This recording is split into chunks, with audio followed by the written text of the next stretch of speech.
Bonsoir à tous, bienvenue. Après avoir été élus aux dernières sénatoriales partielles, 5 sénateurs ont fait leur entrée au Sénat. Ils ont été présentés ce jeudi à la permanence de l'institution. L'entraîneur des éléphants a dévoilé ce matin la liste des joueurs qui affronteront le Mozambique et le Cameroun en septembre. Des absences majeures et des retours, vous le verrez.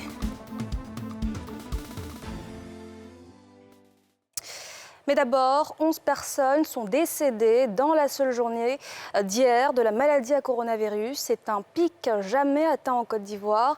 Le ministre de la Santé invite donc les populations à se faire vacciner. Plus d'1 million de doses Pfizer ont été réceptionnées vendredi dernier.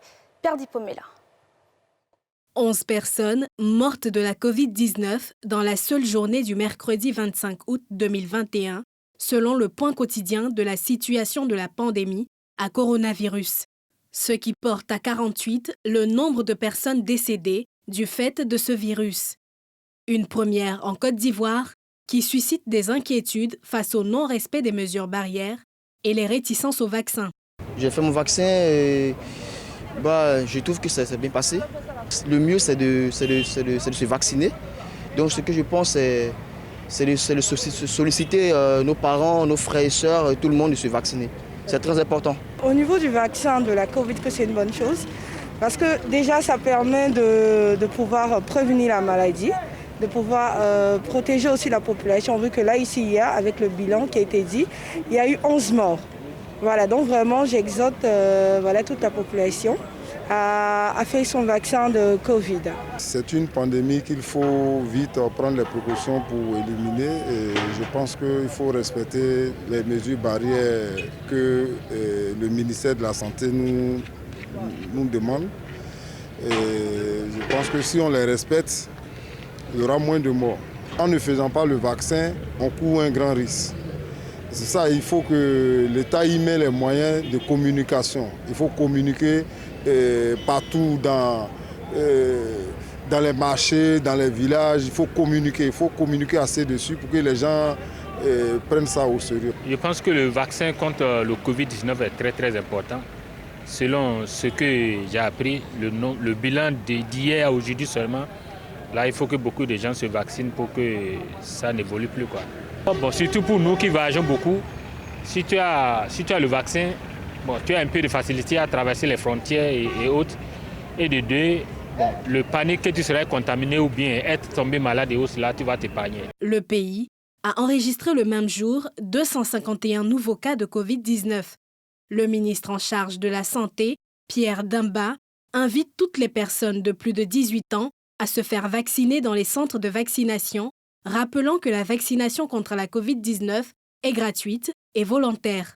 Plus de 1 500 000 doses de vaccins Pfizer ont été livrées en Côte d'Ivoire. Objectif, intensifier la campagne de vaccination et stopper la chaîne de transmission. Ce qui porte à 48 le nombre de personnes décédées du fait de ce virus. Je vous le disais en titre, 5 nouveaux sénateurs font leur entrée au Sénat.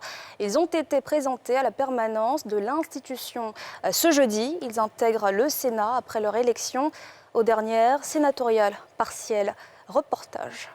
5 nouveaux sénateurs élus dans les régions des Grands Ponts, du Kabadougou, du Bonkani, du Gontougo et de la Nawa lors des dernières élections sénatoriales partielles du 31 juillet 2021 ont rejoint les autres membres du Sénat. Ils ont été officiellement présentés par le président de l'institution, Jano Aoussou Kouadio. Seule absente, la sénatrice de la Nawa, qui n'a pu effectuer le déplacement dû à un empêchement. Il y a 5 nouveaux sénateurs qui ont été élus et nous sommes heureux de les recevoir, de les accueillir aujourd'hui dans la grande maison du Sénat. Ils sont venus, nous avons remis les documents, à commencer par la Constitution ivoirienne. Nous avons remis aussi le règlement du Sénat. Nous avons invité à intégrer parfaitement leur nouvelle famille qu'est le Sénat. Et ce sont des hauts cadres de l'administration ivoirienne, des hauts cadres du secteur privé. Ils sont venus de divers horizons.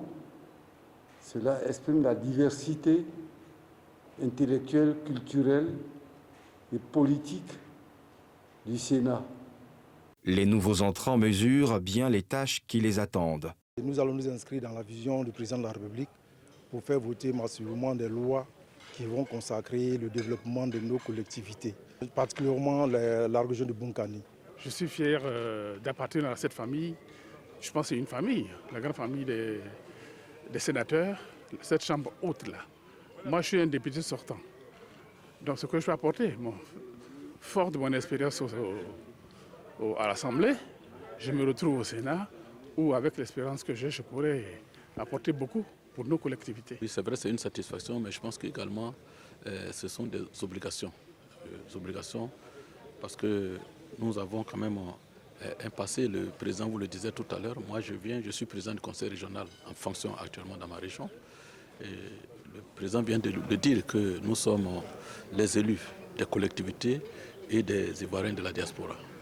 Alors vous convenez qu'avec ce que j'ai eu à faire et ce que je continue de faire d'ailleurs, je pense humblement pouvoir apporter un plus au-delà de ma région à toute la Côte d'Ivoire. Ces sénateurs ont été élus à l'occasion des sénatoriales partielles en juillet dernier, suite aux décès et démissions enregistrées dans les 5 régions concernées.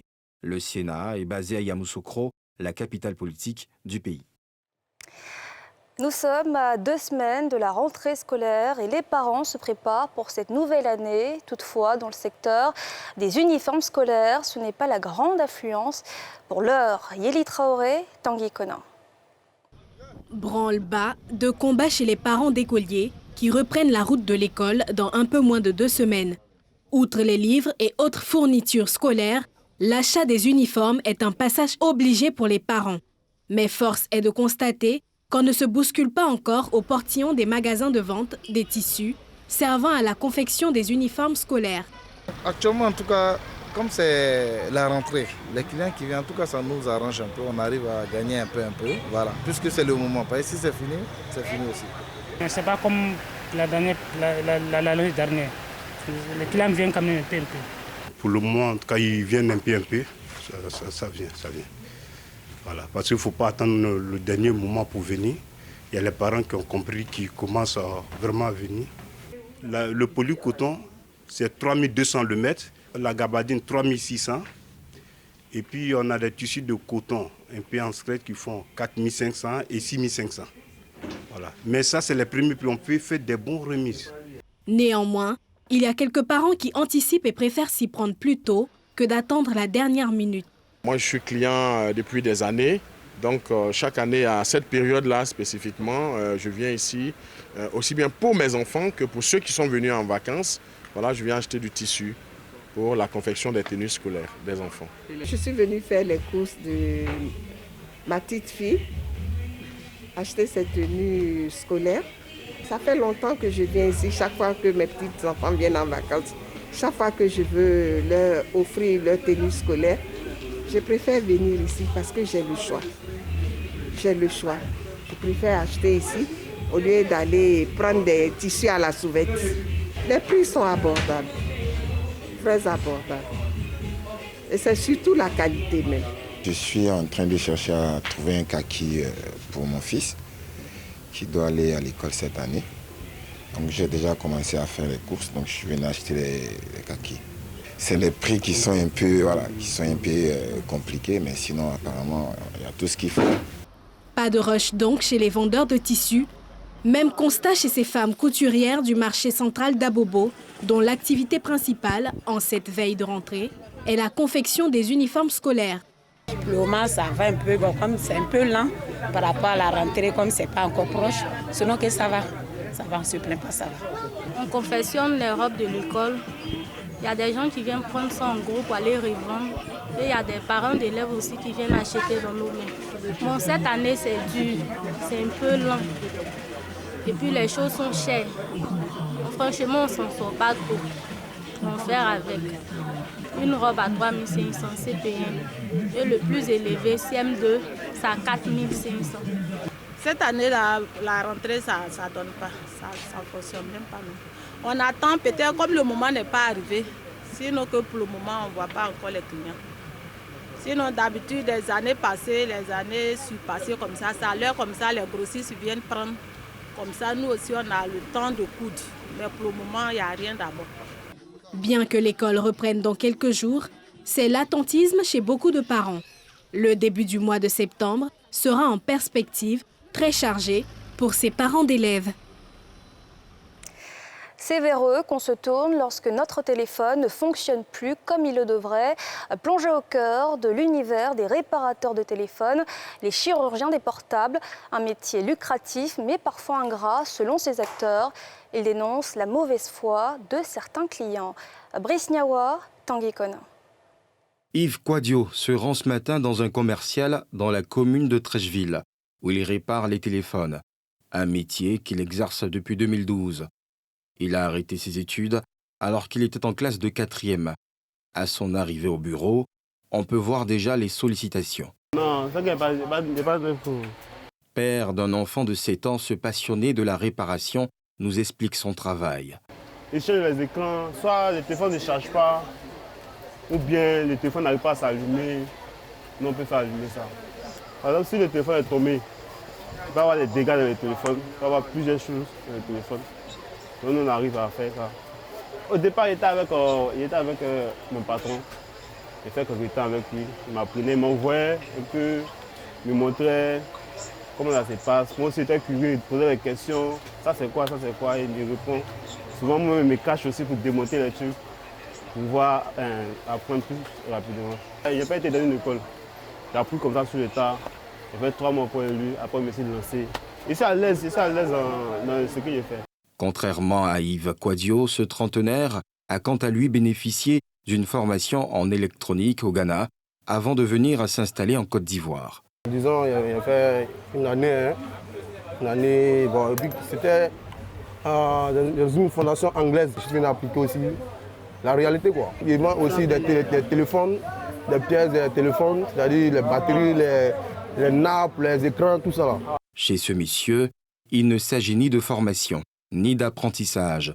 Le métier de la réparation des téléphones est un don, selon lui. L'enfant, il bricolait. Je faisais mes petites fabrications, mes petits bricoles.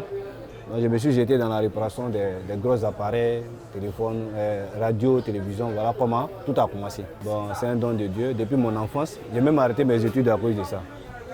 Je me sens à l'aise que si je travaille, que de travailler pour quelqu'un, en fait. Je me sens à l'aise parce que j'ai une liberté, en fait. Voilà, qui me permet d'aller où je veux, quand je veux, comme je veux. Voilà. J'arrive à m'occuper de ma petite famille. À côté de l'amour pour ce métier, c'est surtout le fait qu'il fait vivre ces jeunes. On peut changer au moins 10 à 50 écrans de différents portables. Moi, si il n'y a rien, il peut avoir au moins 20 000 par jour. Parce que moi, il fait la réparation et puis il fait la vente aussi. Les jours, ça marche pas, on peut dire 30 000, 50 000, mais c'est suffisant, quoi. Avec seulement une pince ou une tournevis, ces jeunes arrivent à donner satisfaction à leur clientèle. Il y a mon téléphone qui avait un souci. Il a dormi sur l'écran est foutu.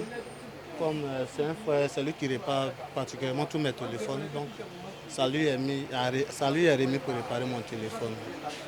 Vous-même vous constatez maintenant que l'écran marche à merveille. Il n'y a pas de souci. Je suis satisfait. Je ne vais pas ailleurs quand il vient. Il y a les jeunes qui m'accostent, me faisaient tout au début, mais à un moment donné, depuis le premier jour qui m'a satisfait, quand il y a un souci, c'est avec lui qu'il règle mes téléphones. Parfois, ça tourne mal. En électronique, on ne fait pas comme ça. C'est-à-dire qu'il peut te donner un tout point dessus qui marche très bien, qui fonctionne. C'est-à-dire qu'il peut se retrouver à la maison. Peut-être il a mal fait, le courant a pris coup là-bas, il va lui montrer que non, peut-être ça ne marche pas. Vous voyez? Mais du coup, il ne veut pas gâter la clientèle. Donc, j'essaie de m'adapter, j'essaie de gérer. On peut t'envoyer un téléphone pour changer un écran, tu vas démonter, ça ne s'allume plus. Le client n'arrive pas à comprendre, il ne peut pas te comprendre. Il dit automatiquement que tu as gâté son téléphone.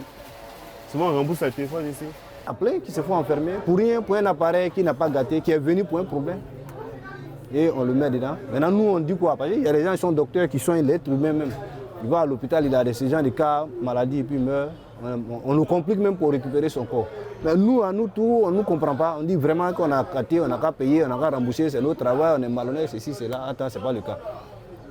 La réparation des téléphones connaît un essor dû aux innovations électroniques, un fait qui serait bien profitable pour les réparateurs. Mais le secteur est encore dans l'informel. Les pièces de rechange sont toutes importées et les réparateurs souhaitent un allègement des taxes douanières. Dans l'actualité sportive, les éléphants de Côte d'Ivoire débutent en septembre les préliminaires de la Coupe du Monde Qatar 2022. Ils seront en déplacement à Maputo où ils défieront les Mozambicains avant de recevoir le Cameroun à domicile le 6 septembre prochain. Sont donc convoqués pour les préparatifs de ces confrontations 30 joueurs dévoilés par le sélectionneur Patrice Baumel ce jeudi. Salif Yadekwe, Tanguy Kona. Abidjan, Treichville, siège de la Fédération ivoirienne de football FIF, ce jeudi. Le sélectionneur Patrice Baumel était face à la presse. Ordre du jour principal, la liste des 30 joueurs convoqués pour les 2 prochaines sorties des pachydermes ivoiriens. D'abord, contre le Mozambique à Maputo, le 3 septembre prochain, et le 6 du même mois à Ebimpe, dans la banlieue d'Abidjan.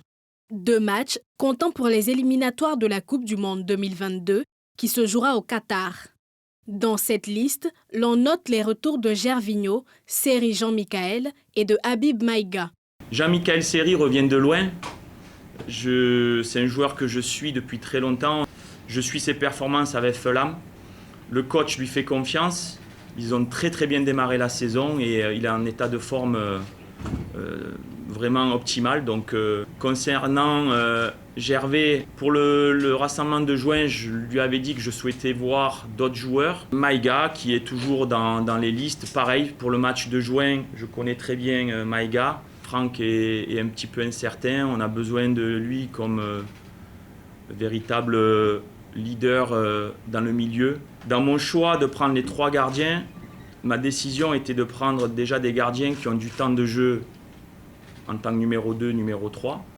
Une liste conçue dans un contexte marqué par la Covid-19 qui entraîne des difficultés de certains clubs à libérer les joueurs. Nous, Fédération ivoirienne de football, on a pris toutes les mesures sanitaires pour protéger l'intégrité physique et sanitaire des joueurs et du staff. Donc je trouve dommage de ne pas jouer le jeu. On devrait libérer les joueurs quoi qu'il arrive pour les dates FIFA, parce que si aujourd'hui j'ai pas les joueurs anglais et que l'Italie s'en mêle et que ça devienne mondial, on va aller à Maputo avec une équipe C, D ou E, quoi. Ce ne sera pas la même équipe.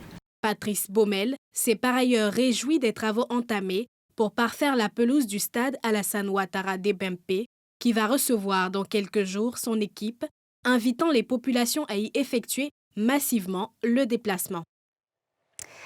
Et une victoire pour les éléphants basketteurs dans le championnat d'Afrique de basket. La Côte d'Ivoire a terrassé le Kenya lors du premier match de cette compétition. Une belle performance avant le prochain match demain contre le Mali. Salif Yadekwe. Les éléphants de Côte d'Ivoire ont réussi leur entrée dans l'afro-basket en battant le Kenya mercredi soir sur un score de 88-70 à l'Arena Kigali au Rwanda. En difficulté durant la première mi-temps, les éléphants ont su réagir durant le 3e quart-temps et grâce à un précieux Mathieu Costello avec 20 points à son actif, terminant ce premier match du groupe C avec 18 points d'écart.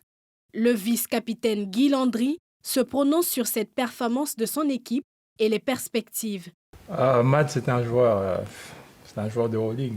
C'est un joueur à un niveau de compréhension très élevé. Et un joueur qui a su, c'est pas nous qui l'avons, c'est lui qui a su, rentrer et puis s'adapter vraiment à l'équipe. Et il fait, comme on le voit, il fait un très bon job. Et puis c'est un gars super cool qui écoute, qui est vraiment sympa. On a vu, c'est le Mali, c'était un peu. Tout le monde pensait que le Nigeria allait écraser le Mali, surtout les premières minutes. Et c'était pareil contre nous. Peut-être les gens pensaient qu'on allait écraser le Kenya. Mais on est à l'afro-basket. Chaque équipe vient compétir pour donner ce qu'ils ont. Et le Mali, ils ont joué très bien contre le Nigeria. Ils vont faire pareil contre nous.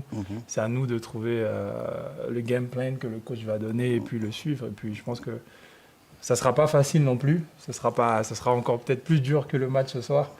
Et nous, on prend match par match. Et puis, on verra. Dans la même poule, le Nigeria a battu le Mali par 81-73. La prochaine rencontre de la Côte d'Ivoire est prévue contre le Mali demain, vendredi. Et c'est la fin de ce journal. Merci de l'avoir suivi. Excellente suite de programmes sur la nouvelle chaîne ivoirienne.